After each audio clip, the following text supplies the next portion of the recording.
Well, students, so we have completed Julius Caesar, Act 1, Scene 1. I have already explained Act 1, Scene 1, and today we are going to start Scene 2, that is Act 1, Scene 2, Julius Caesar. Scene 2, it's a public place.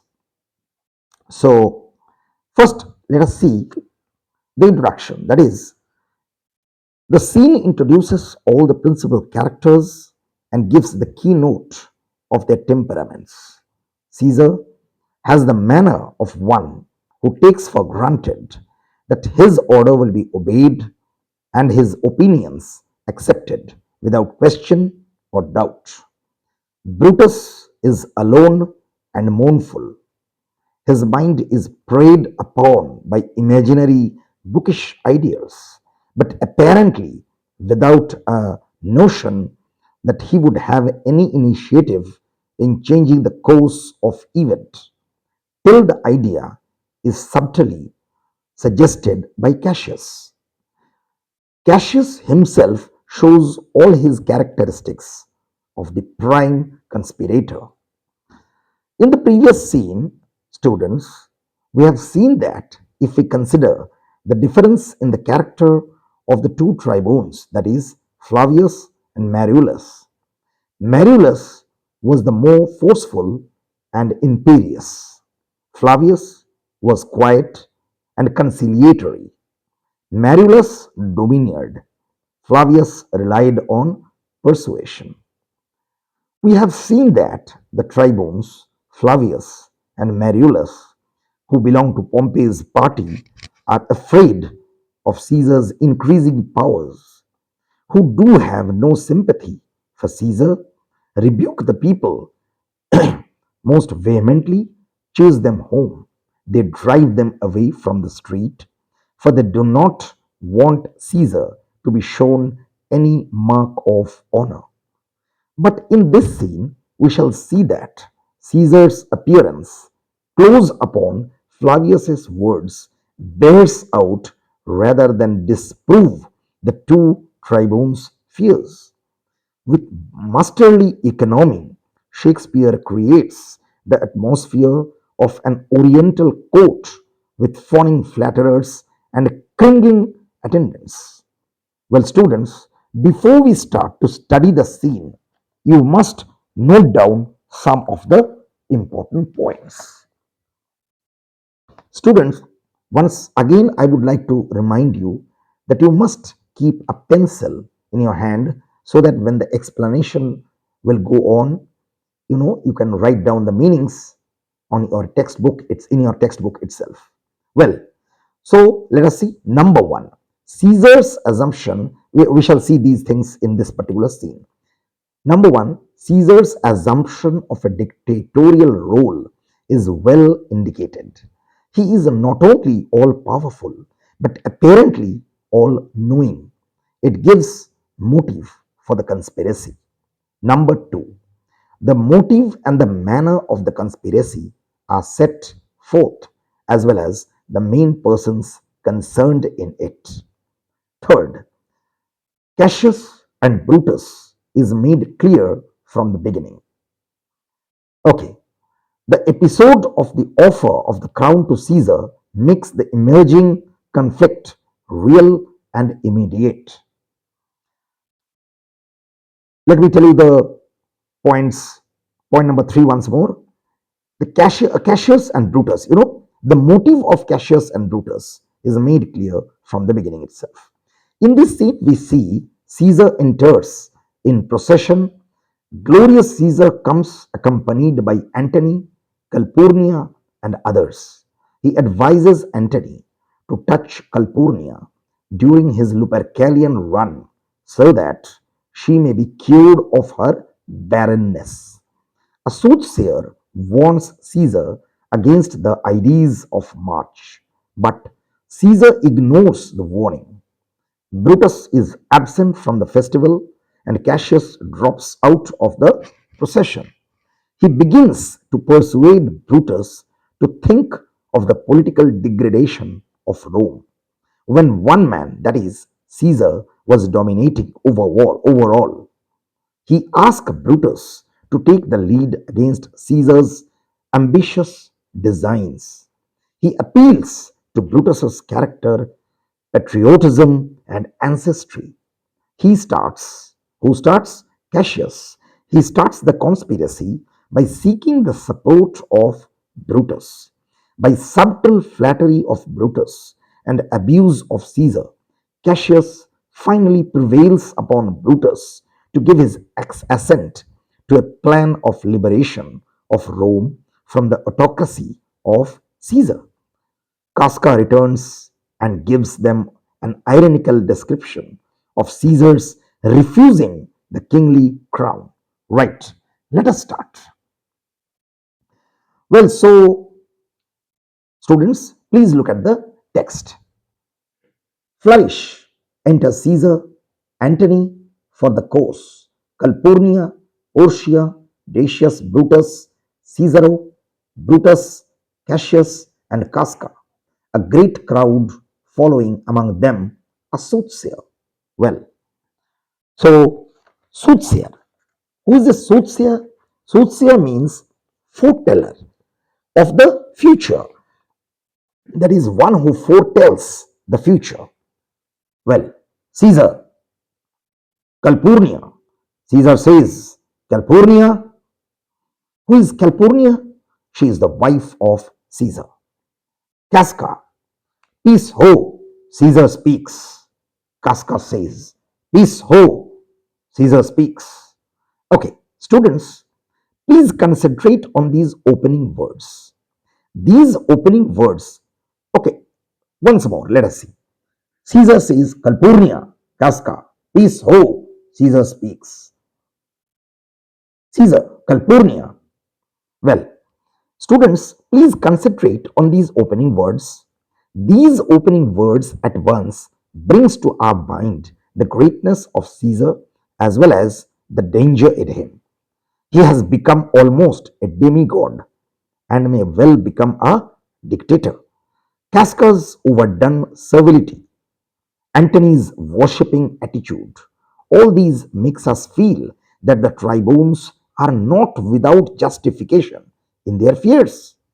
Shakespeare prepares us in this way for the conspiracy. In Julius Caesar, Shakespeare's republican sympathies are strongly exposed. If we contrast Casca's attitude here with his contemptuous to Caesar, later on we shall find that the character is a bundle of contradictions. Okay, let us return to the text. Casca says, peace ho, Caesar speaks. Casca says, peace ho, Caesar speaks means silence, for it is Caesar who speaks. Silence there, Caesar is speaking. Caesar, Calpurnia, Calpurnia, here, my lord. Okay, once again, Caesar speaks. Calpurnia, Calpurnia, here, my lord. Calpurnia says, here, my lord, means she says, here, my lord. I am here, my lord. Caesar, what he says, let us see the text. Stand you directly in Antonius's way when he doth run his course. Antonius, okay. Caesar says, stand you directly in Antonius's way when he doth run his course. Antonius, Caesar says, stand you directly in Antonius's way. Directly means immediately. When he doth run his course. Look at the line. When he doth run his course. At the annual festival of Lupercal, students, listen very carefully. In this festival, that is the annual festival of Lupercal, the priests, that is the Luperci, ran about the city, striking the women whom they met with thongs. The ceremony was supposed to remove barrenness. Antony was one of these priests. According to Caesar, Caesar constituted a new order of these Luperci, whom he named Juliani. whom he named after himself, and that Antony was the first who was so called Caesar's desire, you know, so called. Uh, Here, Caesar's desire for a son is the natural desire of one who entertains imperial dreams. Students, see, the incident is founded on the following in notes Plutarch. The dialogue says, at that time the feast of Lupercal was celebrated, which in old times men say was the feast of shepherds or herdsmen. Presently, students, what I am explaining, the feast of Lupercal. But howsoever, it is that day there are diverse noble men's sons who ran naked through the city, striking in sports. They meet in their way with leather thongs, and many noble women and gentle women also go on purpose to stand in their way and put forth their hands to be stricken, persuading themselves that being with child they shall have good delivery, and so being barren that it will make them to conceive. Caesar stayed to behold that sport upon the pulpit for orations in a chair of gold apparelled in triumphant manner. And Antonius, yes, Antonius was consul at that time, was one of them who ran this holy course. Right. Now let us return to the text. Students, return to the text. Caesar says, stand you directly in Antonius's way when he doth run his course. Antonius means Caesar says, stand straight in the way of Antonius when he will run the course of the Luperci. Antonius, Caesar calls out. What Caesar says? He says to Calpurnia, you must stand right in Antony's way when he runs down the course.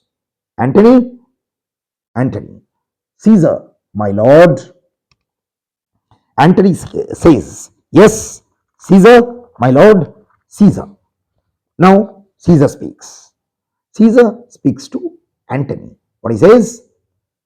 Forget not in your speed, Antonius, to touch Calpurnia, for our elders say, the barren touched in this holy chase shake off their sterile curse. Okay, let's see the meaning. In your speed means in your speed in the race. Holy chase, where is that? Holy chase means the sacred course or race. Sterile curse, students, you must write down the meanings. Sterile curse means curse of barrenness, curse of childlessness. Here, one thing must be marked. It shows that Caesar was inherently superstitious. Caesar's eagerness to have a son at once brings before us his dynastic ambition and shows that Brutus's fears are not entirely imaginary or unfounded. Right. Caesar says to Antony, what he says, forget not in your speed, Antonius, to touch Calpurnia, for our elders say, the barren touched in this holy chase shake off their sterile curse. Means Caesar says to Antony, Antony, don't forget while you run fast to touch my wife. Why? Why will he touch? For our old men say that childless women, if touched in the sacred race, will be rid of the curse of childlessness. He says, Antony, in your speed while you run, do not forget to touch Calpurnia, for our old men say that if childless women be touched on the course in this sacred race, they will get rid of the curse of childlessness. Let us move ahead. Well, Antony, I shall remember. When Caesar says, do this, it is performed. He says, Antony says, I shall remember. When Caesar says, do this, it is performed. Means Antony says, I will not forget.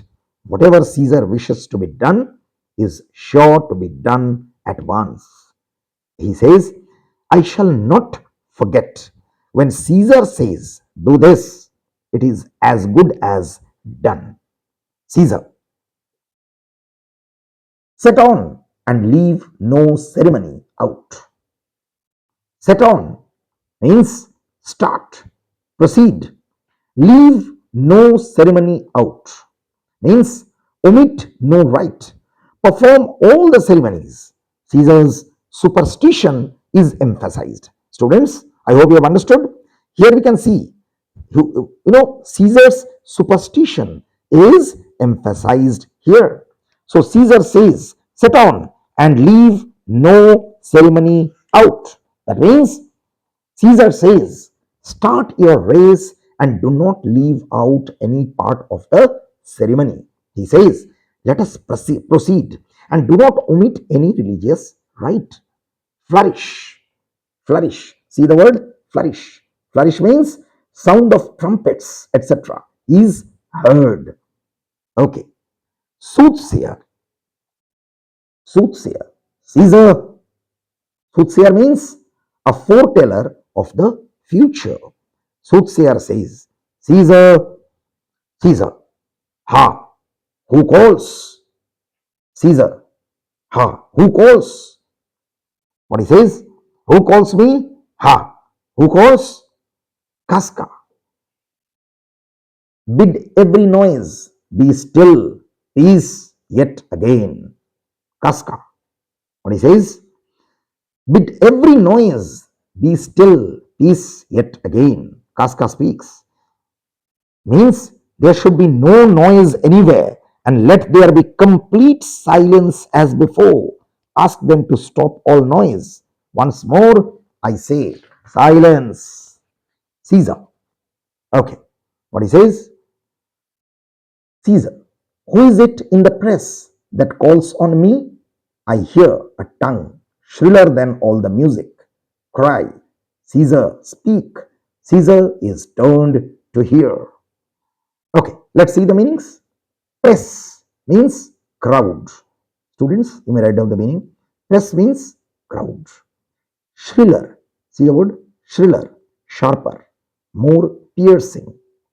Caesar is turned to hear means by this use of the third person, Caesar collaborates as it were in his own defecation.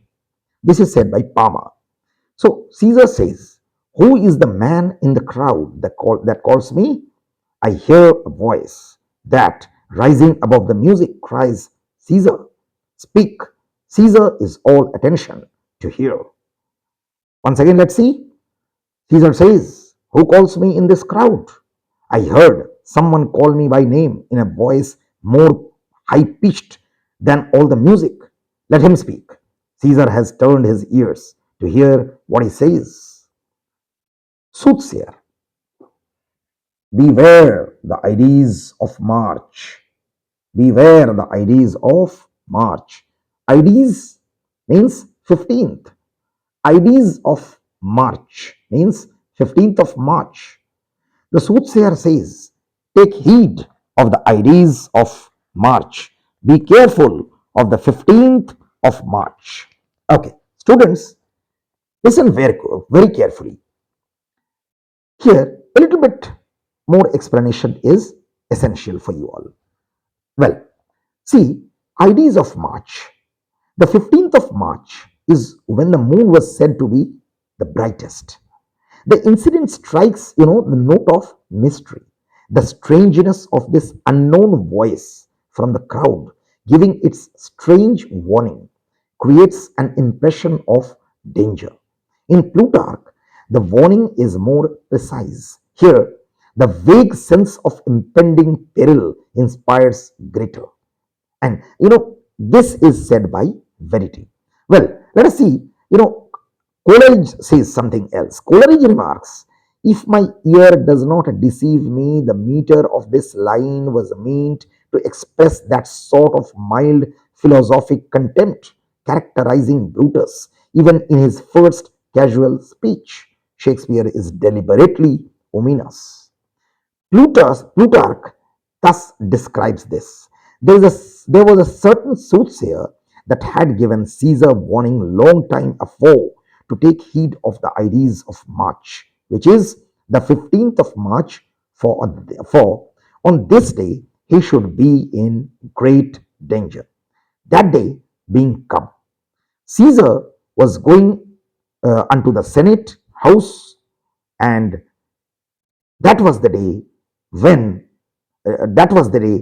Caesar was murdered. And today we see the soothsayer is warning, giving him warning to be careful of the Ides of March. Well, okay, right. Let us return to the text. Caesar, what he says, what man is that? Caesar says, what man is that? Means Caesar says, who is that fellow? Brutus.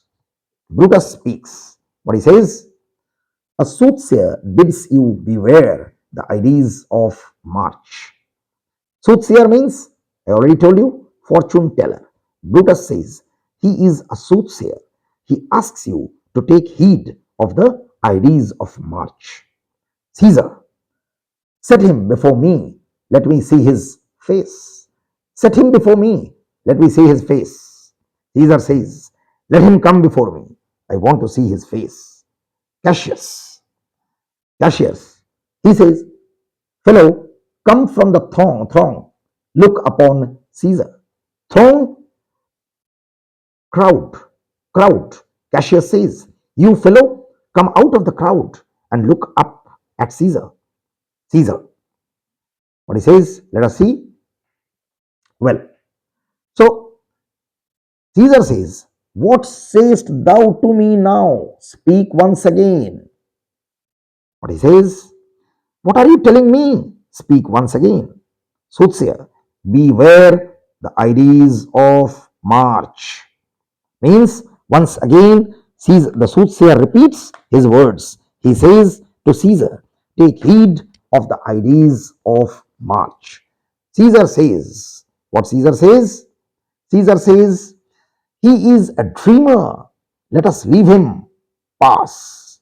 Senate exeunt all except Brutus and Cassius. Well, dreamer means idle visionary. Caesar says he is a dreamer. Let us leave him. Pass on. Senate exeunt all except Brutus and Cassius. Senate means flourish all trumpets. What happens there? Actually, what happens there? Well, so, trumpets give the sign, okay, and all pass on except Brutus and Cassius. Well, so students, we have completed line number 59 to 70 of Act 1, Scene 2. In my next episode, I shall move forward with the next lines. I advise you to subscribe to my channel and press the like button so that you may get the next episode. Thank you. All the best. Jai Hind.